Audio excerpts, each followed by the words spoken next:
समृद्ध शहरातील सर्वात अनमोल संपत्ती म्हणजेच भरपूर सोनं ज्या गुप्त तिजोरीत ठेवली होतं, त्या तिजोरीवर दुष्ट आधुनिक राक्षसांनी हल्ला केला।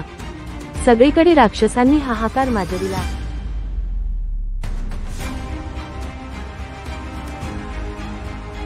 राक्षसांना अमूल्य सोन्याची चोरी करण्यापासून थांबवण्यासाठी हिंदू रिव्हेंजर्स टीमची लीडर गीता हिने पुढाकार घेतला आणि सर्व हिंदू रिव्हेंजर्सना तिने बोलावले।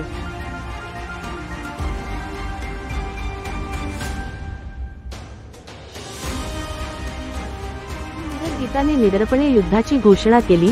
तिच्या नेतृत्वाखाली हिंदू रिव्हेंजर्सनी दुष्ट आधुनिक राक्षसांवर आक्रमण केले।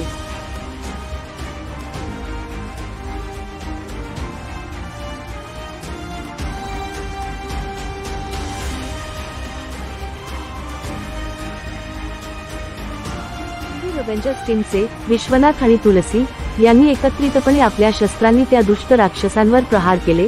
राक्षसांची आधुनिक हत्यारे त्यांनी नष्ट केली आणि त्यांना कमकुवत केले।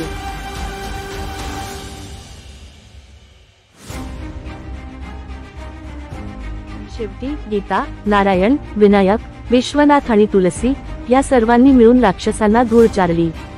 सोन्याची चोरी टळली, राक्षसांचा नायनाट झाला।